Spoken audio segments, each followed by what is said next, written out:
Hi,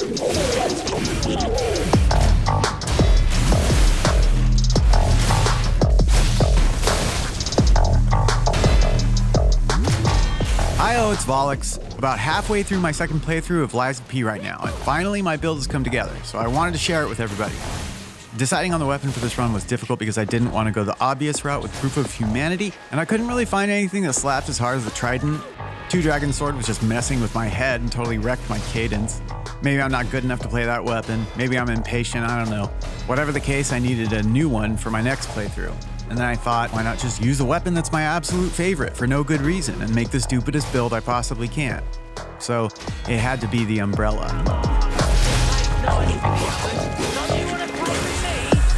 But what I discovered is that this weapon has the absolute worst damage in the entire game. The scaling sucks, the base sucks, and I only had it to +3, so that sucked too. But I'm a masochistic idiot who likes to do everything the hardest way possible, and there was no way in hell I was going to use some greatsword because those are just way too effective to be fun, I think.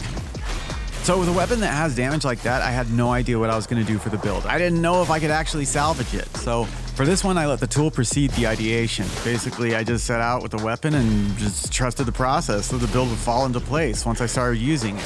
At the very least, I knew what I could call it. What? You look like Mary Poppins. Is he cool? Hell yeah, he's cool. I'm Mary Poppins, y'all! So this is going to be the Mary Poppins build. And with a weapon called Etiquette, it fits perfectly. Thus, I started my playthrough, and I'll tell it to you straight. The difference between playing Trident and Etiquette is a long-ass drive. Regular enemies in New Game Plus were taking like 4 hits to dispatch. Elites literally killing me, which is embarrassing. Mind you, I hadn't added Legion Arm to the build yet, and before I discovered how OP flashiness is, I pretty much felt like Deadpool before he fights the boss of that one movie. God damn it! I'm gonna do this the old-fashioned way, with 2 swords and maximum effort. I was definitely putting in maximum effort. For the fight with the Shock Cop, that boss, I felt like I was fully kicking ass until I took a look down at his health and I hadn't even chipped away at it. Like really, the bar was still full. We're talking like under 500 damage for charged heavies and around 1,000 for a fatal attack? 1,000? That's a fatal attack. I went back and I counted how many perfect guards it took to beat him, and it was over 60. The fight took like more than 10 minutes. Anyway, that wasn't gonna cut it on New Game Plus because the bosses get a lot harder than Shock Cop with a lot more health too. They tank. I went back to the drawing board and started testing all the Legion arms so that I could add some damage to the build, and that's when I was pleasantly surprised with flashiness. It delivers a good amount of damage in one quick action that can be chained with other movesets to deliver some pretty good combos. My bread and butter wound up being just a sprinting lunge with the umbrella followed by a flashiness charge. Flashiness. It fit right into my cadence perfectly, which is important around here because we care about flashiness. I was just stoked, and I quickly started farming points into advanced, which felt great because I was netting like +5 damage per point. The games were just so much better than tech or motivity at this point. They were giving me +0 most of the time. Alright, so you saw the way combat looks with these tools, and it's just so fun. First of all, Etiquette is the fastest weapon in the game. It's in the dagger class, but it also has some fancy pants boss weapon movesets with added flashiness of opening up the parasol on certain strikes, which of course I favor heavily. It weighs like nothing, less than half the Trident. It's lighter than every other boss weapon and quite nearly every weapon in the entire game, but it also means that the damage sucks, as like we were saying before. So the trick with this weapon would be finessing the Fable Art timing, which functions a lot like the Twin Dragon in the sense that you can interrupt almost any combo and respond with a pretty good counter. Now, this Fable Art doesn't stop the combination cold, but if you combine it with a quick charge from the Legion Arm, you can count on it to momentarily stun in most situations. It's the best source of damage from the umbrella, so you really have to have it up as much as possible in order for it to be effective. Unlike the 2 dragons, it requires 2 charged Fable slots to be ready. So basically, what we needed for this build was the most effective way to bring the damage of the umbrella up as much as possible, as well as buffing our Fable charging in whatever way we could. So let's get into it. Starting with the gear, it's Etiquette and flashiness, and between the two, flashiness deals almost twice as much damage as the umbrella, which is kind of bonkers. For jewelry, I completely abandoned stat buffs because the leveling in this game is absolutely goated. I've spec'd the most into increasing enemy ergo, and even common adds are dropping like 400 or 500, so the stats are taking care of themselves right now, although there's still many levels to gain. Amulets at this point have to be percentage increases to damage for you to taste the difference. For example, when I equip the Red Fox amulet, I'm only gaining 4 points on my weapon modifier. And that's just not worth the amulet slot. Go on in and see how much damage we do without the extreme modification amulet, and you can see that we're hovering around 300, 330. And when we equip the extreme modification again, we're getting closer to 400. I think that technically it's a 20% gain if you have all 5 Fable slots. Of course, the other effective amulet for us is the Arm of God, which grants about as much as modification once you've accrued all of the hits. This weapon hits very fast, so it's very easy to get, but it's still kind of a hassle. I just don't like having to accrue these hits in order to profit. Plus, I also need the Carrier's Amulet still to stay under 30% when I've got that heavy-ass modification amulet equipped.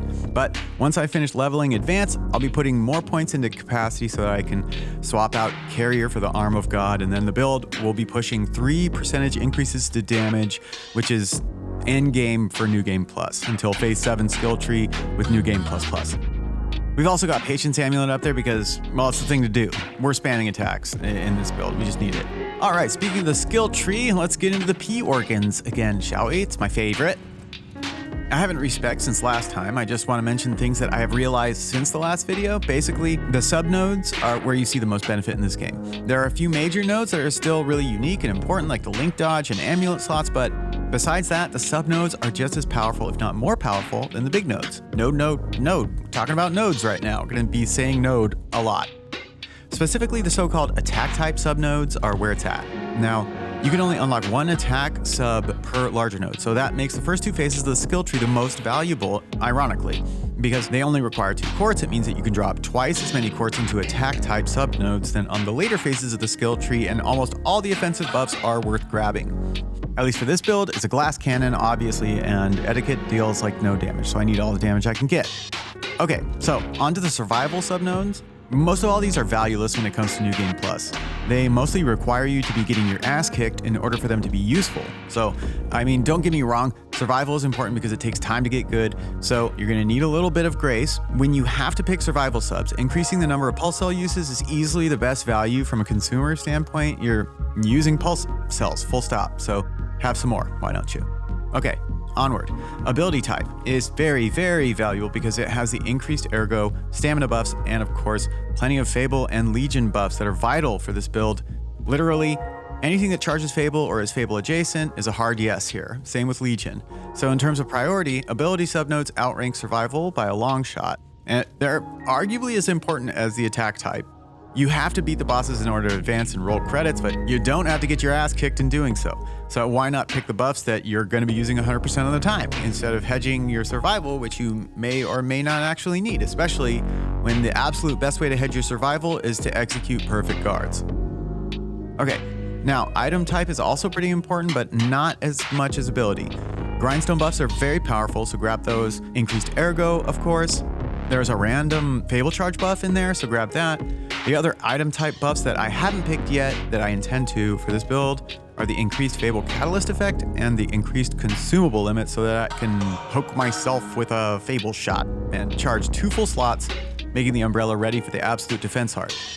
Using Fable Catalysts in battle is really great. You can do it really quickly and be ready again without breaking your stride, so yeah, it's a really good tool. Alright, that's it for the skill tree New Game Plus. Basically, I unlocked Perfect Guard durability recovery from Phase 6 first so that I could take better advantage of the max durability subnode buffs in the attack type. Then I went back and just started filling in the earlier big nodes so that I could get more attack type buffs in my life. And I think that you should too, because damage, blah, blah, blah, blah, blah.